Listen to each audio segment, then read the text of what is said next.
Sam Cantada nilamon ang UST, Rookie of the Year agad. Say hello to the brand new Bella Bilen.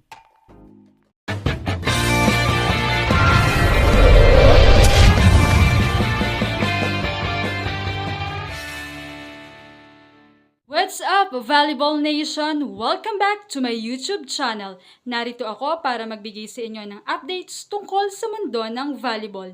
Pero bago yan, don't forget to subscribe and hit the notification bell para updated ka sa aking mga videos.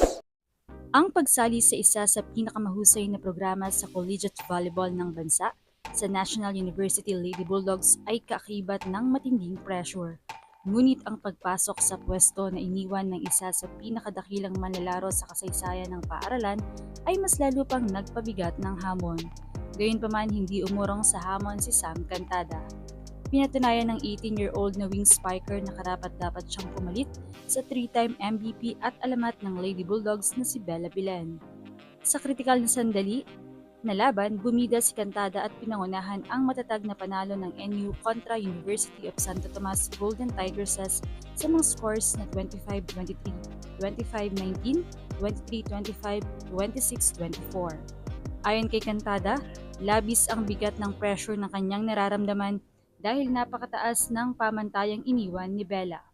Ngunit malaking tulong aniya ang patuloy na suporta ng kanyang mga coach at kakampi na sa bawat ensayo ay hinihikayat at pinupush siyang mas pagbutihin pa ang kanyang laro.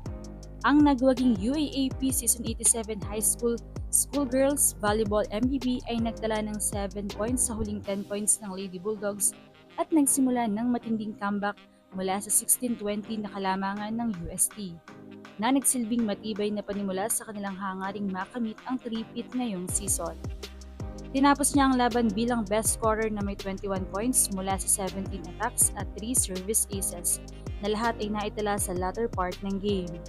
Mayroon din siyang 14 excellent receptions na nagpakita ng husay niya sa opensa at depensa. Katulad ng naging dominasyon ni Belen noon.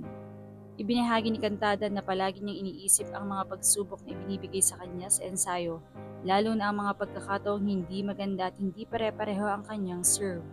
Aniya nagsilbi itong paalala na kailangan niyang mapagtagumpayan ang kanyang kahinaan, maging mas consistent at ipaglaban ang bawat laro dahil nakikita rin niyang buong puso ring lumalaban ang kanyang mga teammates. Nagmula si Cantada sa Adamson High School.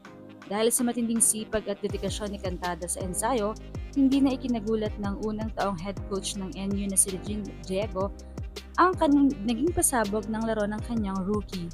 Ayon kay Diego, marami ang maaaring magsabing nagkataon lamang ang ipinakita ni Cantada. Ngunit personal na nasaksihan niya ito ng maraming beses sa ensayo. Dagdag pa niya, likas na matapang si Sam, lalo na sa mga dikit at crucial na laban. Kaya buwang tiwala niyang kakayanin nito ang hamon hanggang sa pinakahuling puntos. Ayon nga sa mga komento, kala ko pa naman this year revelation na si Marsh. Sa bagay, sa galing ni Sam, hindi mo talaga madaling ma-elbow. Biggest multo ng Adamson this season, champion lineup nila noong season 86, Nitura, Segi at Cantada. Kaya nga, and cute din at may pagkakalog din kagaya ni Bella. There's really something sa coaching staff ng NU just like the LSU. Magaling silang mag-alaga at pumili ng players, kaya naman consistently silang nananalo or nakakaabot man lang sa finals. At kita nyo naman yung samahan nila ng alumni, kahit na-graduate na full force pa rin sila Bella, Erin, Cez at Sheena sa sideline to support the girls. Kaya naman, anong masasabi niyo rito? Leave a comment below. Thank you for watching and don't forget to subscribe.